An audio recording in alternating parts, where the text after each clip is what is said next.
Bore da i chi gyd, mae'r amser yn mynd. Croeso chi gyd yma. Nifer wedi ymddiheuro ddim yn gallu bod am amgylchiadau gwahanol, Covid a gwahanol bethau felly. Wedyn, da ni'n gryw llai fan yma, ond dwi'n gwybod bod nifer yn ymuno fo ni ar y we, a da ni'n ymwybodol o'ch cwmni chi ac yn ddiolchgar am eich cwmni chi y bore yma.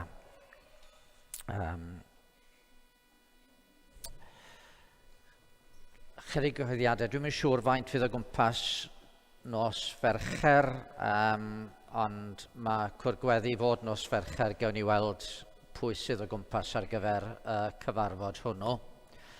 A wedyn sil nesa, mi fydd Emyr o Gaerdydd, Emyr James o Gaerdydd, os fydd dim caniatáu yma yn arwain gwasanaeth yn y bore.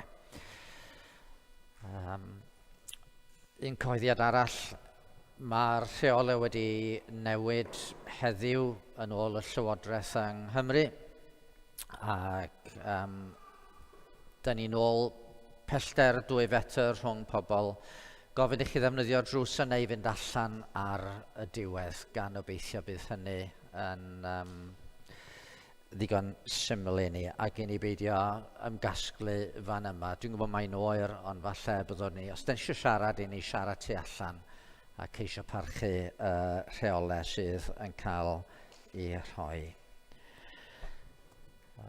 Dwi'n credu mae dyna'r unig beth sydd gynnon ni i ddweud. Yr un peth falle, diolch sydd gynna i chi am eich ffyddlondeb dros blynyddoedd. Fe gafwyd anreg i nodi y ffaith mod i yn gorffen llyfr. Mae gennau llyfr o atgofion a negeseuon cyfarchion gwahanol. Felly gallwch chi weld hwn ar y diwedd os ydych chi yn dymuno. Fydd rhai o'r lluniau'n dwyn atgofion yn ôl, ond dwi'n gwerthfawrogi'n arbennig rhai o'r cyfarchion sydd yn yr llyfr. Fel arfer, efo llyfr efo lluniau, mae rhywun yn edrych ar y lluniau gyntaf, ond o'n i'n darllen geiriau gyntaf. A rhai ohonyn nhw yn arbennig iawn. Gadwch i ni weddio.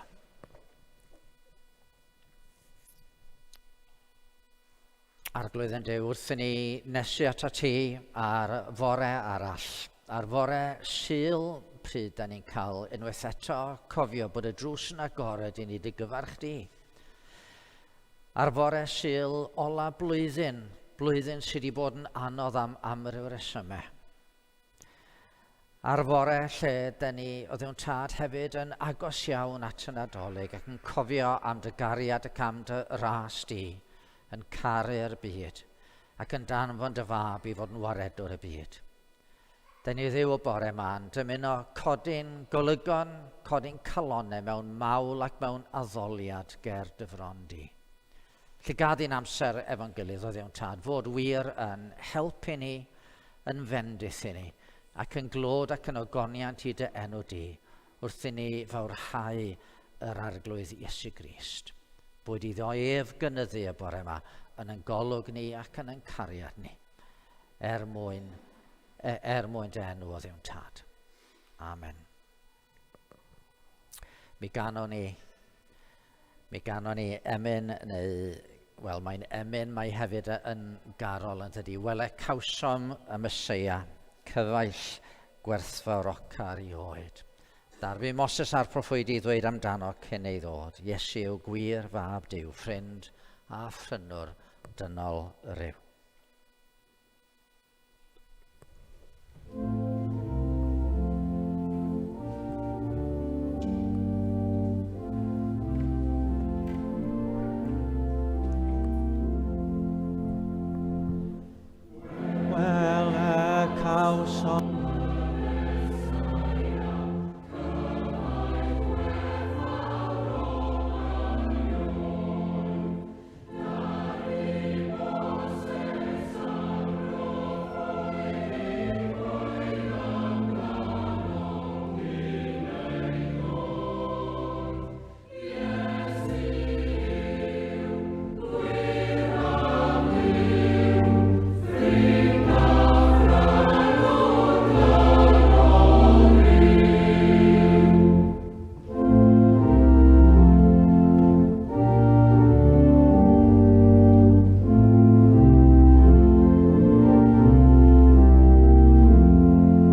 Reit, di'r plant am ddod ymlaen am funud bach.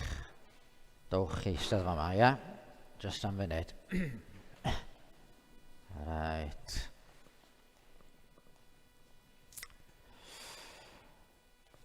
Ni. Gos chi ddynod a ddoi?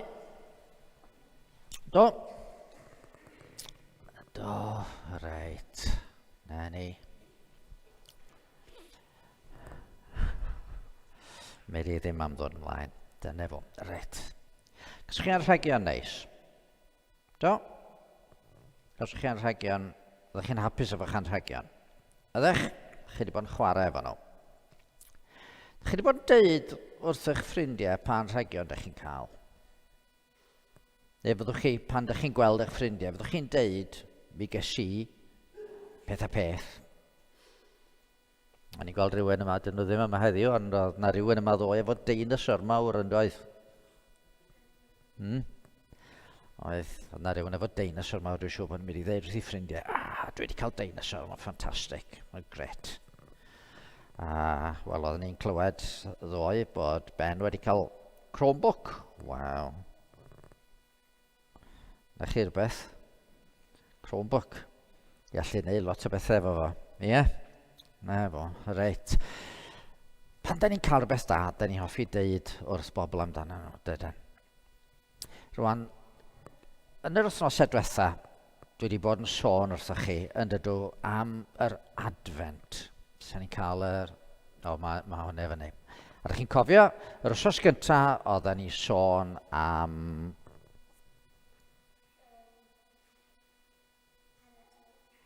Na, dim paratoi oedd yr wsos gyntaf, gobaith oedd yr wsos gyntaf. Na ti, gobaith.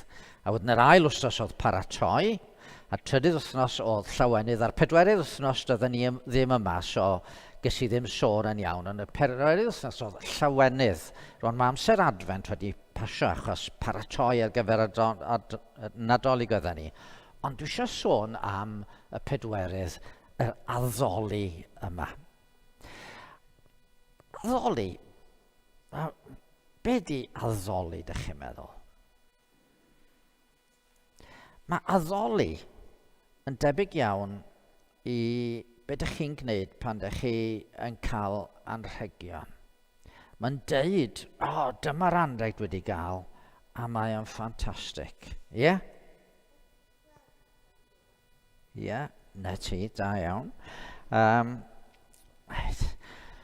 Mae addoli yn golygu bod ni'n deud wrth Dduw mor ffantastig ydi o. A mor ffantastig ydy'r hyn mae wedi wneud mwyn ni.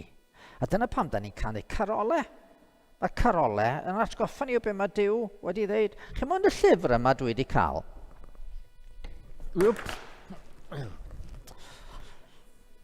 Rhaid mi gymryd gofal o'r llyfr yma, byd i'r llyfr yn gwybod lle. Ond y llyfr yma dwi wedi cael, mae yna lot o luniau o be ddigwyddodd efo ni. Rhai lluniau yn dod o flynyddoedd mawr yn ôl. Pan oedden ni'n dod yma i ddechrau, dyma chi lun o fel oedden ni, reit nôl ar y dechrau, pan o'n ni'n dod yma am y tro cyntaf fel gweinidog. A dwi'n gallu cofio am y pethau sydd wedi digwydd wrth edrych ar y lluniau. Mae'n lun eitha doniol fannu ohona i, a mae gennau sticker ar ym mhen, ac enw arno fo, a'r enw sticker ydi Will Quack Quack. So ni'n cofio'r pethau sydd wedi digwydd yn dydyn ni. Ac wrth addoli Duw, be dyn ni'n deud wrth Duw ydi, ti wedi gwneud pethau ffantastig, ni'n gallu cofio. Da ni'n gallu cofio beth ti wedi gwneud, ac yn arbennig da ni'n gallu cofio am Iesu Grist. A rhan o addoli wedyn ydi deud wrth y Dduw, da ni'n diolch i ti. Da ni'n diolch ti di fod ti mor garedig yn rhoi'r fath rodd i ni. A da ni'n diolch i Dduw am y cyfan da ni'n gael gan Dduw. Mae wedi rhoi bwyd a dillad i ni. Mae wedi rhoi lot o bethau i ni. Ond yn fwy na dim, mae wedi rhoi Iesu Grist i ni. A da ni'n gallu diolch i Dduw. Da ni'n gallu deitha fo pa mor ffantastig ydi o. Ac os da ni'n deud wrth Dduw pa mor ffantastig ydi o, Mae hefyd yn werth ni ddeud wrth pobl eraill yn dydyn ni pa mor ffantastig ydy o. A mae hwnna'n dangos bod ni yn addoli Duw go iawn. OK?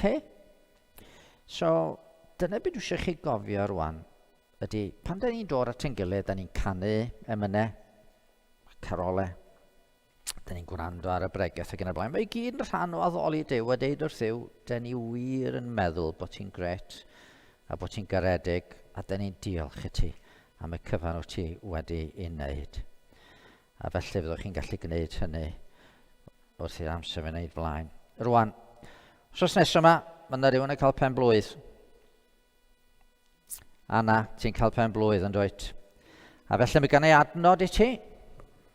Adnod i Anna. A ti'n gweld fyny fan yr adnod yna? A dwi wedi dewis yr adnod yma o stori'r Nadolig i ddweud y gwir. Hanes y doethion yn chwilio am Iesu ac oedden nhw'n dilyn y seren yn doedden nhw.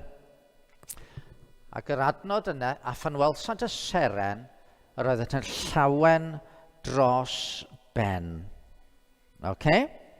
A dwi eisiau ti gofio'r adnod, a dwi eisiau ti siarad efo dad a mam wedyn, a gofyn pam bod y doethion mor hapus pan ddaru nhw weld y seren. OK? Dwi eisiau ti ofyn i dad a mam, pam bod y doethion mor hapus pan ddaru nhw weld y seren, a fydd dad a mam yn gallu helpu ti ddeall yr adnod yna yn well. Reit, gewch chi fynd nôl i eistedd.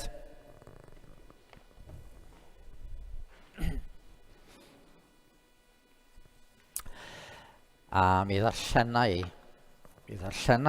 o Efengyl Luc ar ail bennod.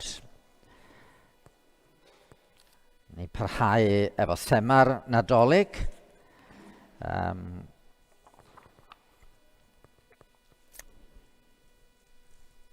A be ddigwyddodd wedi y Nadolig yna.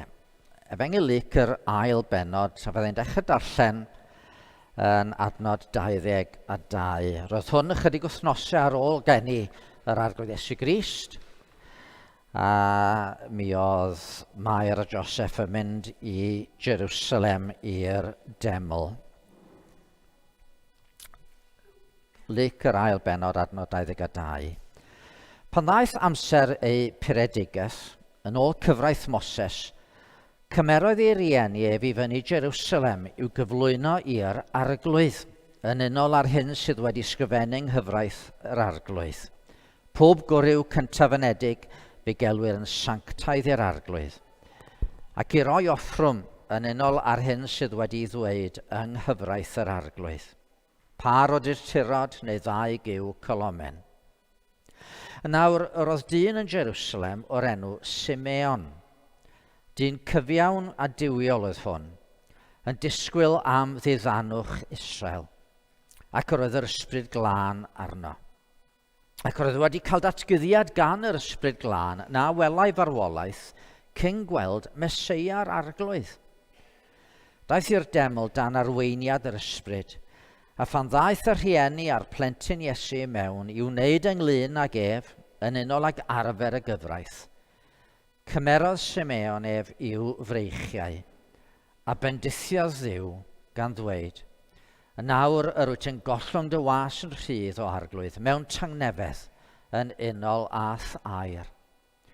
Oherwydd y mae fy llygaid wedi gweld dy iachawdwriaeth, a ddarperais yngwydd yr holl bobloedd.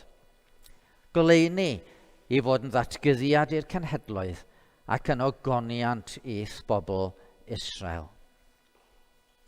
Roedd ei dad a'i fam yn rhyfeddu at y pethau oedd yn cael ei dweud amdano. Yna bendithiodd Simeon hwy, a dywedodd wrth fair ei fam, "Wele gosodwyd hwn cwymp a chyfodiad llawer yn Israel, ac i fod yn arwydd a wrthwynebwyr, a thithau trywennir dy enais di gan gleddyf. Felly datgyddir meddyliau calonau lawer."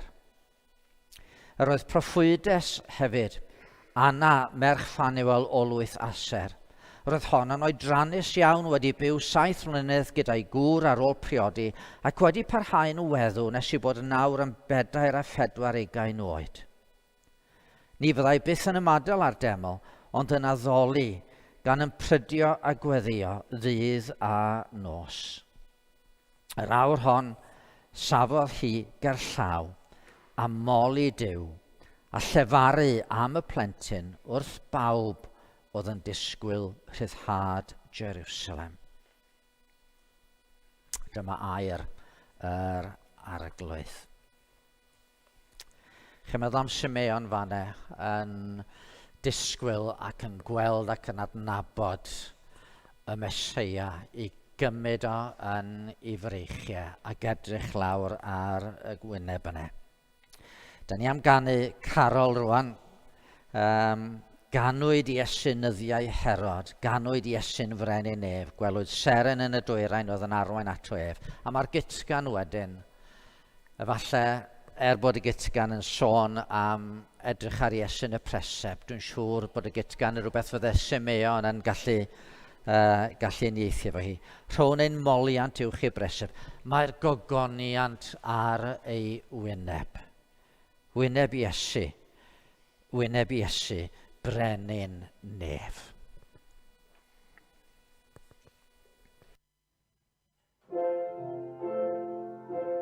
Ganwyd Iesu nyddiau Herod, ganwyd Iesu brenin nef, gwelwyd seren yn y dwyrain oedd yn arwain ato ef. Ro'n i'n moliant uwch ei bresep, mae'r gogoniant ar ei wyneb, wyneb Iesu brenin nef.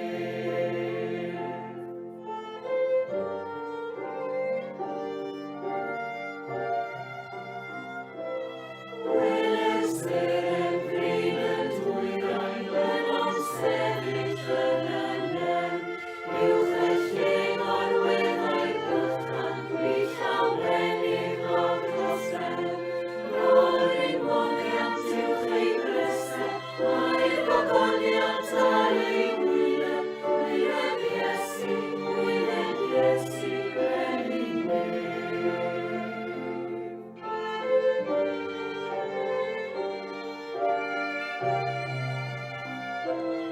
Oes yn doethio neu anrhegion wrth ei bresep yn y gwaith, a'r addys am i'r asidan, llawed drysor i fawlau. Ro'n ein moliant uwch ei bresep, mae'r gogoniant ar ei wyneb, wyneb Iesu brenin nef.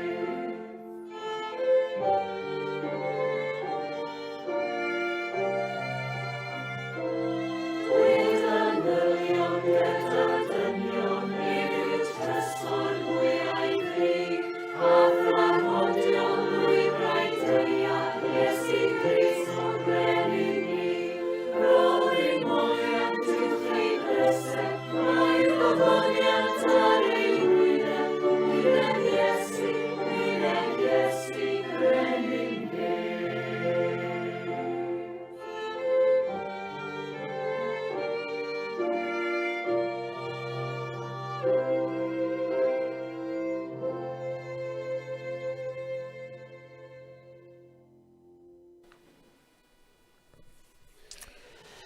Gadwch i ni droi at yr arglwydd mewn gweddi, gadwch i ni weddia.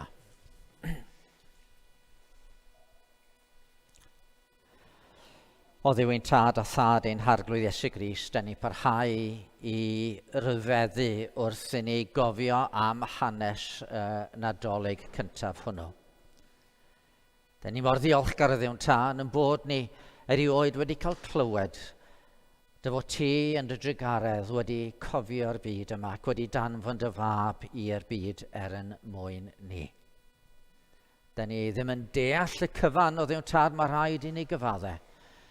Ac eto rywsut da ni yn credu dy fod ti wedi dod mewn i'n byd, bod y gair tragwyddol oedd gyda thi yn y dechreuad yn wir Dduw gyda thi y tad a'r ysbryd glân, bod y gair wedi dod yn gnawd ac wedi byw yma ar yn deiar ni, yn byd ni. Da ni'n rhyfeddio Dduw tad o feddwl mae'r gair yma oedd yn cynnal y byd a'i air nerthol yn cynnal y bydysawd ac eto dyma lle oedd o'n ddi-ymadferth fel babi bach. Ac arglwydd yn Duw, mi fydden ni ar un olwg wedi bod wrth yn bodd yn cael mynd yno i wylio y bychan yma yn gorwedd yn y presep. Mi fydden ni wrth yn bodd wedi cael bod efo Simeon yn cymryd y babi yn breichiau. Ond heddiw'r bore o Dduw'n tad, da ni'n sylweddoli yn bod ni yn dy ddwylo di. Yn bod ni bellach yn pwyso arna ti. Ac mae trwy dy drigaredd di, da ni yn gallu galw ar dy enw ac yn gallu dy alw di'n dad a galw'r arglwydd Iesu Grist yn frawd ac yn arglwydd ac yn waredwr. Wrth ddod, da ni'n cyfaddu Dduw'n tad, mae cymaint sydd yn bywydau ni bydden ni'n dymuno i guddio, da ni'n cywilyddio o'i herwydd o. Wrth edrych yn ôl dros y flwyddyn sydd wedi mynd heibio arglwydd, da ni'n ymwybodol bod yna bethau mae angen i ni wedi farhau amdanyn nhw o'r newydd. Ond o arglwydd, nid wedi farhau fel rhai heb obaith yda ni, ond wedi farhau gan bwyso ar y ffaith dy fod ti'n maddau, dy fod ti'n drigarog. A da ni ddiolchgar eto bod ti wedi dangos y drigaredd yma wrth i Grist gymryd yn beia ni ar ei gefn ei hunan i groes Calfaria. A bellach does dim condemniad i bawb sydd yn pwyso ar yr arglwydd. Ac felly'r bore yma, da ni'n dod i ofyn ar i ni gael golwg newydd arna ti. Golwg newydd ar yr hyn rwyt ti wedi wneud. A golwg newydd o Dduw'n tad ar y gobau sy'n mynd i'n harwain i mlaen i'r flwyddyn newydd ac i'r cyfnod newydd yma yn arbennig i ni fel eglwys. Da ni'n rhoi'r eglwys yma yn dy ddwylo di o'r newydd, gan weddio byddi di'n yn harwain ni ymlaen. Nid i roi i ni yr hyn da ni angen i fod yn oleini, yn ddinas wedi gosod ar y fryn i ddisgleirio yn yr ardal yma. Da ni'n gweddio am ddoniau, da ni'n gweddio am nerth, da ni'n gweddio am bobl, ac yn arbennig, da ni'n gweddio byddi di'n arwain yr eglwys i adnabod yr arweinydd sydd i fod yma, ac y byddi di'n rhoi ar galon rhywun i ddod yma, i fod yn cynorthwyo ni yn y tystiolaeth. A da ni'n gofyn o Dduw'n tad y bydd heddiw, ond yn gam ar y llwybr, wrth i ni edrych i weld dy fendithion a dy ddaioni di a'r waith yma yn plith ni. Felly bore yma ni wedi siarad efo ni trwy'r gair. Gadi'r gair bore yma fod yn gymorth i ni ac yn fendith i ni. Mewn ffordd fydd yn dwy'n gogoniant mawr i dy enw di. Clywni o Dduw'n tad, trwy Iesu Grist yn harglwydd a'n gwaredwr. Ac wrth ddod fel hyn, da ni hefyd yn gofyn, nid i gofio rhai sydd angen dy gymorth mewn modd arbennig, rhai sydd yn gweld eu hamgylchiadau'n anodd, rhai'n dioddau a fiechyd o Dduw'n tad, rhai efallai yn ofni y flwyddyn sydd o'n blaen ni. Rhai o Dduw'n tad ddim yn siŵr o'r ffordd o'r ti yn ei harwain nhw. Da ni'n gweddio byddwn ni'n closio ti'n nhw mewn modd arbennig rwan. Ac y bydd y gair bore yma yn gymorth ac yn fendith iddyn nhw hefyd. Ac y bydden nhw'n llawenhau fel Simeon o wybod am iachawdwriaeth yr arglwydd. O weld trwy ffydd y Meseia yr wyt ti wedi anfon. Clywni ar gogoniad i dy enw yn Iesu Grist. Amen. Wel, cyn troi at y gair, mi newn ni ganu Carol. Dwi'n mynd ymddihira am Carol dwi wedi sgwennu ydy hi, sydd yn olrhain taith yr Efengil ar un olwg o'r dechrau yn y dydd cyn dyfod dyddiau trefnwyd dydd dy ddyfod di. Ac ymlaen at yr her heddiw i ni frysio at yr un gwaredwr yma.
Wel, dyma'n mhregeth olaf i chi fel eich gweinidog chi. Os fydd Dyw'n caniatáu, mi fyddai'n pregethu eto i chi, mae'n siŵr, ag eto dyma y bregeth ola ar un olwg. Mae yna ryw arddocad arbennig yn does heddiw. Mi garwn ni felly fod y bregeth yma yn un sbesial, yn un arbennig, ryw neges fydd yn eich syfrdanu chi, fydd yn aros efo chi, fydd yn newid eich calonnau chi mewn rhyw ffordd. Ond y gwir ydy, mae nid fi sy'n creu pregethau sbesial. Yr ysbryd glân sydd yn newid calonnau. Yr ysbryd glân sydd yn argyhoeddi. A hefyd, a bod yn onest, os dwi'n deud rhywbeth i chi rwan dwi ddim wedi ddeud yn ystod y 36 o flynyddoedd, yna dwi wedi gadael rhywbeth allan yn ofnadwy yn ystod y 36 o flynyddoedd yn dydw i. A felly, wrth bwyso ar yr ysbryd glân, o'n i'n meddwl bydden ni heddiw yn gallu troi at yr hanes yma nes i ddarllen, at yr hen ŵr yma oedd yn disgwyl yn Jerusalem am yr arglwydd Iesu. A'i eiriau fo yn yr ail benod y lyc, adnod 29 a 30, yn awr ar wyt yn gollwng dy was yn rhydd o arglwydd mewn tyngnefedd yn unolaeth air. Oherwydd mae fy llygaid wedi gweld dy iachawdwriaeth. Mi oedd Mair a Joseph yn bobl oedd yn ceisio dilyn gorchmynion Duw. Ac un o'r pethau oedd Duw wedi gorchymyn oedd bod aberth i gael ei gyflwyno am bob plentyn neu bob mab cyntafynedig. Pan oedd nhw'n cael bachgen, y bachgen cyntaf oedden nhw'n mynd â chyflwyno aberth. Oedd hyn yn mynd nôl i'r amser y ddoth Israel allan o'r Aifft. Dych chi'n cofio'r pla ola, peth ofnadwy yna. Pan oedd angel marwolaeth yn mynd trwy'r Aifft ac yn lladd pob mab cyntafynedig. Ond oedd Israel yn cael ei harbed. Meibion Israel yn cael ei harbed. A dyma Duw'n deud, fi sy'n bia'r mab cyntaf. Ac felly, pan ydych chi'n cael y mab cyntaf, mae eisiau chi fynd a'i brynu o trwy aberth. Aberth o oen. Neu os ydych chi'n rhyd lawd i fedru fforddio oen, bydd par o dirturod neu 2 giw colomen yn gwneud y tro yn lle hynny. A felly dyma Joseph a Mair yn mynd fyny i Jerusalem i gyflwyno'r aberth. Oedden nhw'n dlawd felly y 2 dderyn yma oedden nhw'n cyflwyno fel aberth. Ac yna roedd Jerusalem, roedd Simeon yn y deml wedi cael ei arwain atyn nhw. Di'r Beibl ddim yn deud i fod o'n hen, ond dyna dyn ni wedi cymryd yna. Mae pawb wedi cymryd bod o'n hen ddyn. A'i fod wedi bod yn disgwyl am amser ar ei ddiw ddwyn i eneiniog, y Meseia fydde'n achub Israel i'r lle. A pan welodd o Mair o Joseph dyma, mae'n cael ei denu atyn nhw. Mae'n cael cymryd y babi yn ei freichiau a deud y geiriau enwog hynny. Geiriau sydd wedi cael ei defnyddio ar draws y canrifoedd gan yr eglwys. Mae enw arbennig am y geiriau. Nunc dimittis, y nunc dimittis. Y nawr yr wyt yn gollwng dy was mewn tangnefedd. Yn ôl dy air, canis fy llygad a welsant y iechawdwriaeth. Rhan y baratoes gerbron wyneb yr holl bobloedd, goleini i leio'r cenhedloedd ac o goniant dy bobl Israel. Felly gadwch i ni feddwl am Simeon, yr hen ddyn yma. A'r peth cyntaf, mi oedd gan Simeon argyhoeddiad. Mi oedd ganddo fo rhywbeth oedd o'n credu yng ngmôn i esgyd, yng ngwaelod i fod. Ac yn lle, da ni'n gwybod am Simeon. Da ni'n gwybod i fod o'n credu. Credu'r hyn oedd wedi cael ei ddysgu. Meddyliwch am be mae'n dweud. Mae fy llygad wedi gweld y iachawdwriaeth a ddarperais yngwydd yr holl bobloedd. Goleini i fod yn ddatgyddiad i'r genhedloedd ac yn ogoniant i'th bobl Israel. Oedd o'n edrych yn ôl ac oedd o'n gwybod bod Duw wedi symud. Oedd o'n siŵr fod Duw wedi symud, fod Duw wedi argyhoeddi. Bod Duw wedi gwneud pethau ymyd dynion. Oedd o'n gallu meddwl nôl am yr arglwydd yn addo i Abraham. Bendithia fy rhai sy'n defendithio, milltithia fy rhai sy'n defelltithio. Ac yno ti, bendithi'r holl dylwythau'r ddeiar. Oedd o wedi deall fod y salmau wedi dysgu am un oedd yn dod i ddod nhw aredwr y byd. Yr ail salm, a droddaf am ddatganiad yr arglwydd dywedodd wrthi, fy mab o'i ti my fi ath genhedlodd di heddiw, gofyn a rhodda fi ti'r cenhedloedd yn etifeddiaeth ac ei thafodd y ddeiar neiddo ti. Ond na frenin yn dod oedd yn mynd i fod yn llywodraeth i'r byd i gyd, yr cenhedloedd i gyd. Nid dim ond geiriau oedd ar hyn glywodd o broffwydoliaeth Eseia, bachgen aned i ni, mab a roddwyd i ni. A bydd y llywodraeth ar ei ysgwydd a gelwyr ei enwedd, cynghorwr rhyfeddol, Duw cadarn, tad bythol, tywysog, tangnefedd. Oedd rhain yn rhywbeth oedd yn real i Simeon, oedden nhw'n argyhoeddiad yn ei galon. Oedd y cyfan yn wir. Roedd Duw am ddarparu rhywun i fod yn iachawdwr, i fod yn Feseia, ac yn wir, oedd o'n siŵr yn ei galon nad oedd o ddim yn mynd i farw cyn bod o'n gweld y Meseia. Oedd yr ysbryd glân yn gweithio yn ei galon o. Ac felly oedd o'n ddyn o argyhoeddiad. Ond y rai eraill yn Jerusalem oedd yn deud o na'r hen broffwydoliaethau, sdim ystyr ynddyn nhw, rhyw freuddwyd ffwl ydyn nhw, na. Does dim eisiau cymryd sylw ar hynna. Ond o Simeon yn dweud na. Mae rhain yn wir a mae Duw yn dda.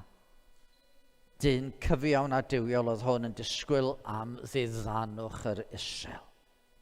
Ac oedd yr ysbryd glân arno. Roedd wedi cael datgyddiad gan yr ysbryd glân a'i walau farwolaeth cyn gweld Meseia'r arglwydd. Doedd Duw ddim ymhell yn y nefoedd. Heb unrhyw ddiddordeb yn yr hyn sy'n digwydd yn y byd. Oedd Duw yn agos. A fydde ddim yn ei chael anodd i gredu bod angylion wedi dod i'wch brynu a Bethlem i ddeud ganwyd i chi heddiw geidwad yn un astafell. Ac oedd o'n dod a trwy ffydd. Oedd na gyple eraill o gwmpas y lle. Ond trwy ffydd, oedd o'n dod yn gall cymeryd y babi bach yma a deud, dyma fo, dyma'r un. Dwi wedi bod yn disgwyl amdano fo.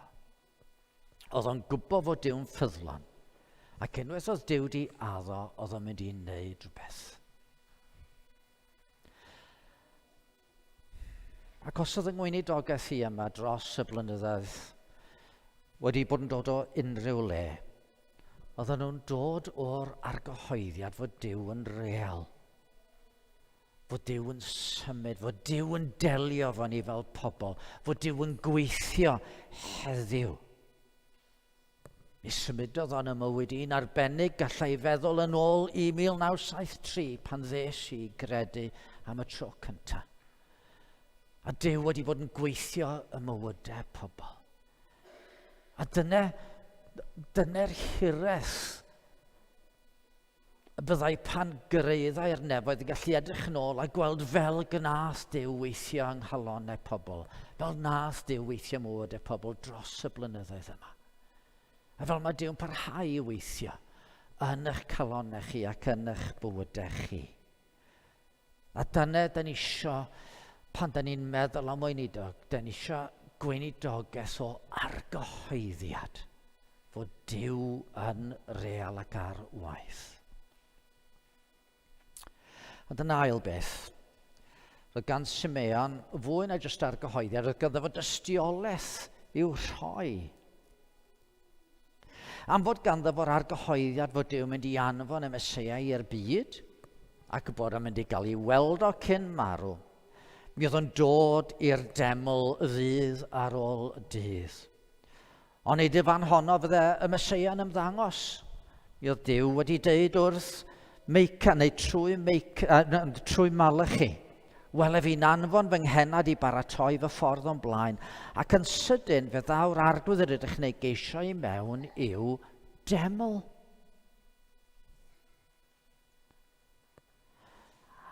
Ar diwrnod arbennig yma, mi oedd Simeon wedi dod i'r deml.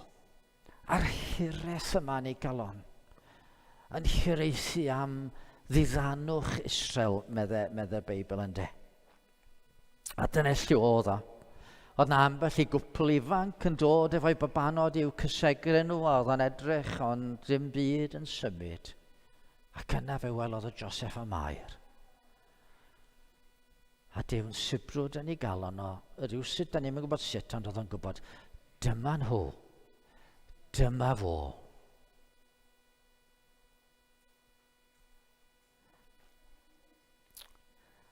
A mi allai fynd a mi allai fod wedi deud, reit, dyma fod wedi weld o. Gallai fynd adre yn dawel, gallai farw'n dawel rwan. Ond na, oedd rhaid fo wneud mwy na just gweld. Oedd rhaid iddo fo ddeud. Dyma fo yn cymryd y plentyn i'n ei freichio. A dweud, dyma'r un, y babi yma ydi goleini'r byd. Y babi yma di'r un sydd yn mynd i achub Israel. Y babi yma di'r un mae Duw wedi addo ers canrifoedd. Wele gosodwyd hwn cwymp a chyfodiad i lawer yn Israel, medde fo. Ac i fod yn arwydd wrthwynebu'r. Mi fydde pobl yn gorfod ymateb i hwn, a mi fydde rhai ni dderbyn o'n llawn, a mi fydde rhai yn ei wrthwynebu a dweud, na, dwi'n eisiau dim byd i wneud efo hwn.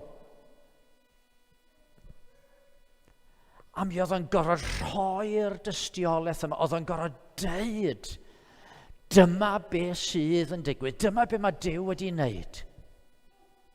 A dyna tystiolaeth yr eglwys ar draws y canrifoedd. Fe dyfodd y babi yma'n ddyn.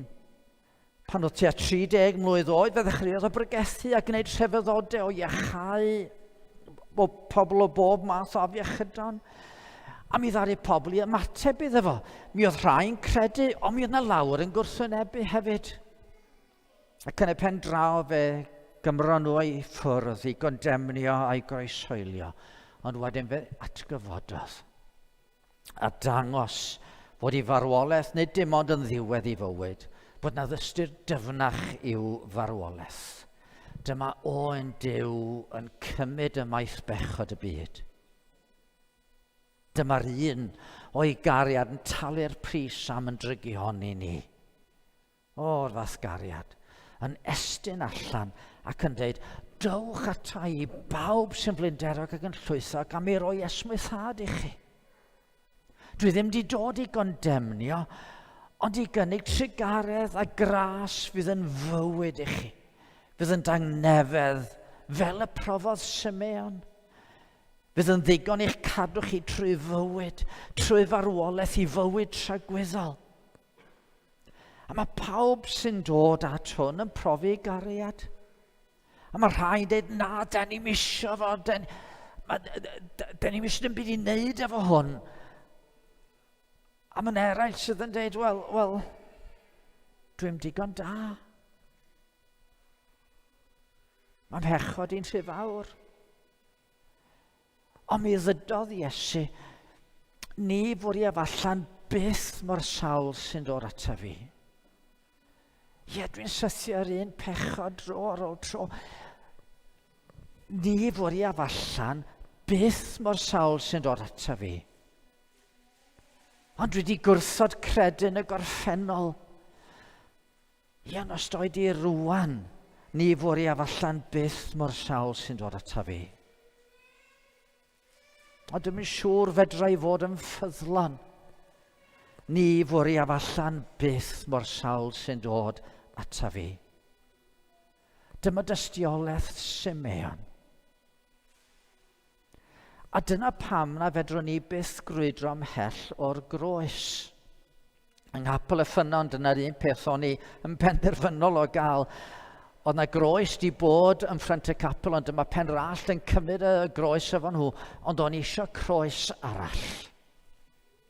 Croes fawr ymlaen y capel.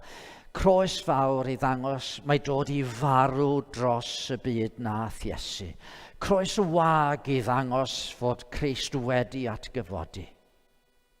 A tystiolaeth am Grist oedd rhaid i ngweinidogaeth i fod. Nid dim byd am Dafydd Job. Rhaid iddo ef gynyddu ac ei minnau leihau.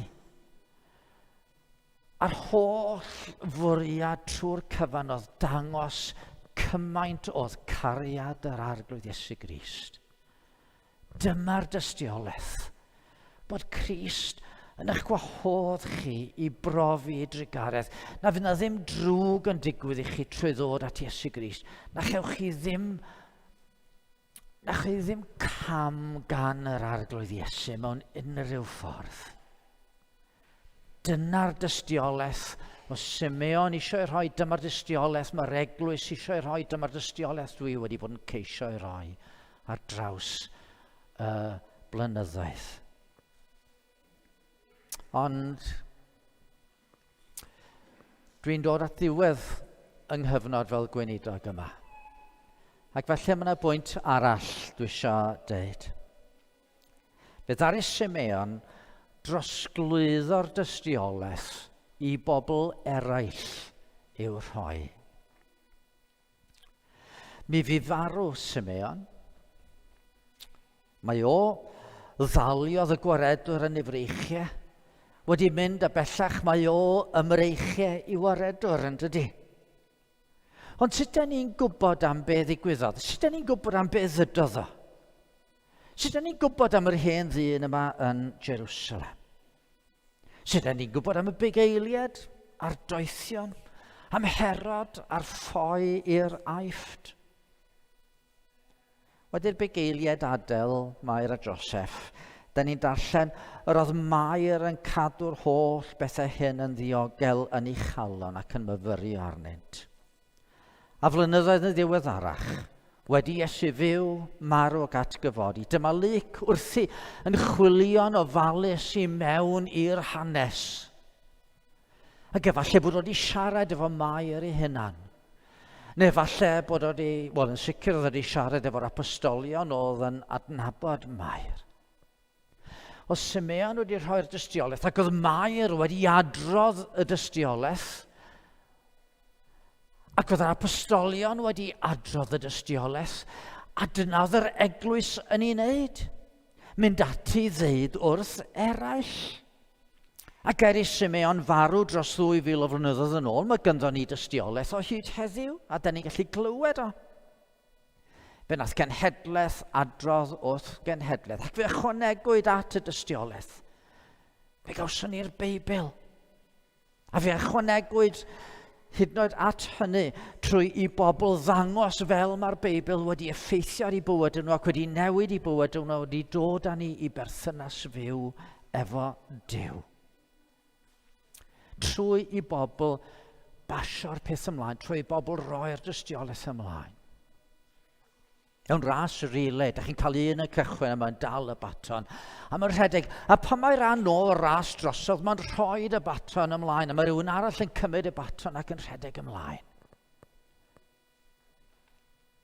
Ac felly, fe adawodd Simeon y dystiolaeth efo Mair. Dyma Mair yn ei gymryd o. Dyma Mair yn rhoi'r dystiolaeth i'r apostolion ac i Luc, a dyma nhw'n ei gymryd ymlaen. A dyma rhai glywson nhw yn cael y dystiolaeth a'i basio fo ymlaen. A heddiw dwi yma wedi bod yn rhoi'r dystiolaeth ger eich bron chi ac yn ei throsglwyddo hi i chi. Rwan tydi fy ras i ddim drosodd eto, mi fydd gynnau weinidogaeth wahanol o fis Ionawr ymlaen. Ond mae'r dystiolaeth yn eich dwylo chi i'w chymryd ymlaen, i'w rhoi i'ch cymdogion, i'ch plant ac i blant eich plant. Mae'n adnodau yn Psalm 71 sydd yn weddi gyson gen i. O Dduw, dysgais fi o'm hieuenctid ac rwyf yn dal i gyhoeddi dy ryfeddodau, a hyd yn oed pan rwyf yn hen a phenwyn o Dduw. Paid am gadael, nes i mi fynegu dy rym i'r cenedlaethau sy'n codi. Da ni eisiau rhoi'r dystiolaeth ymlaen ydyn ni. Mi fedra i ddweud, fel Paul gynt, nid yma tyliais rhag cyhoeddi holl arfaith Duw i chi. A mi fedra i fel Paul hefyd ddweud, dewisau sbeidio gwybod dim yn eich plith ond Iesu Grist ac yn tai wedi ei groeshoelio. Dwi'n gwybod i mi fethu mewn sawl peth. Dwi'n gwybod am wendid yng ngweinidogaeth i. Bydd eraill wedi gwneud yn llawer gwell na fi, dwi'n siŵr. Ond yn rhagluniaeth Duw fuodd yma. Ac mi fyddai'n parhau efo chi, os bydd Duw'n caniatáu, i gyd ystiolaethu nid fel eich gweinidog, ond fel eich cyd-aelod, eich brawd yng Nghrist. Ond rhaid i ni wneud yn siŵr bod ni'n dwyn y dystiolaeth yn ei blaen. Os nid eglwys Dafydd Job ydy hon, ond eglwys Iesu Grist. Bydd yr eglwys, os fydd Duw'n caniatáu, yn parhau y flynyddoedd wedi Dafydd Job adael.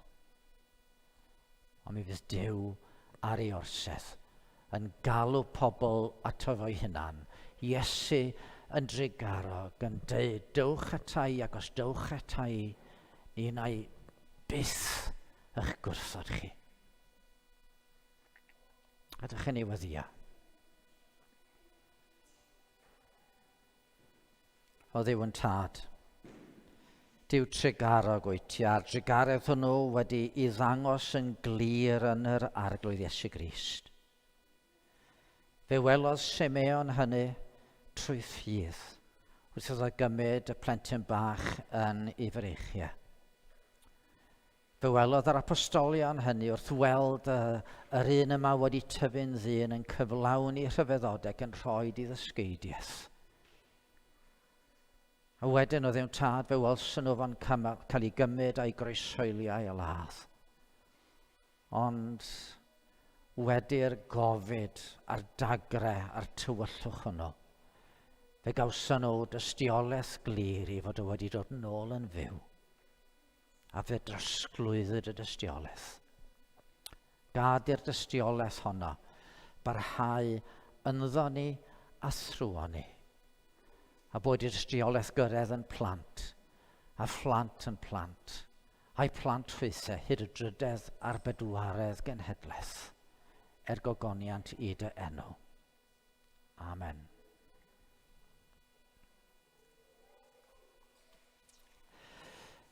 O'n i am orffen efo Carol.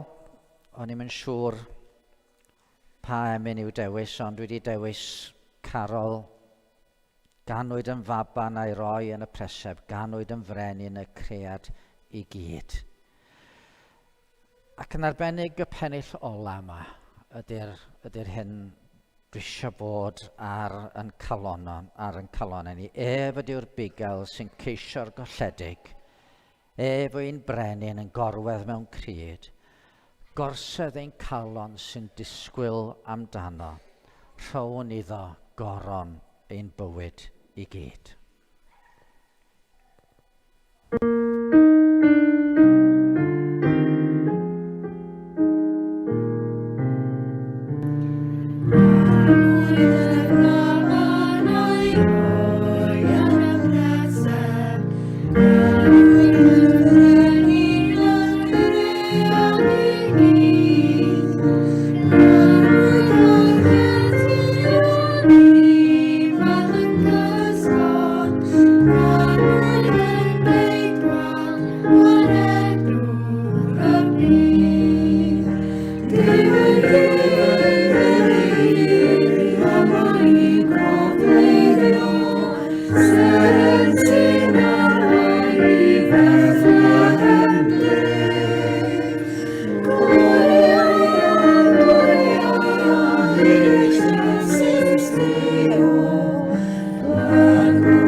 Selen sy'n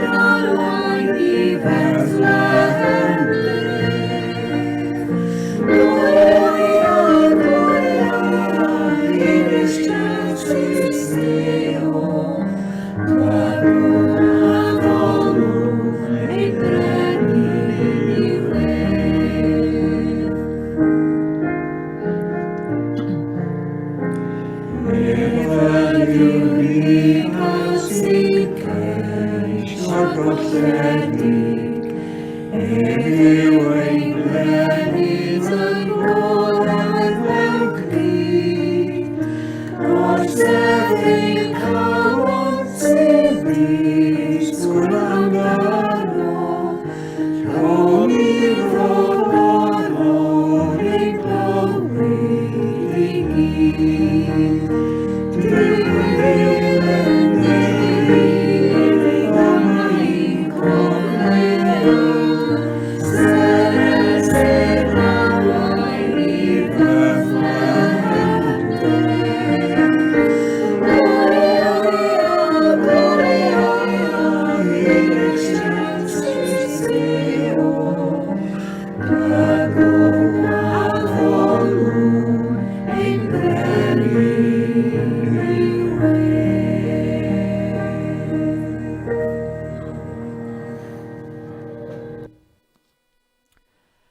A bydde di Dduw yn ei ras, yn harwain i'r dyfodol fel unigolion ac fel eglwys, i ddyfnhau yn ein cariad at Grist, i fyw mewn ffyddlondeb i'r un carodd ac arroddodd ei hun drosom, ac i ddwy'n tystiolaeth dda ger bron y byd er gogoniant i Dduw ein tad, i Grist ei fab, trwy gymorth yr Ysbryd Glân. Amen.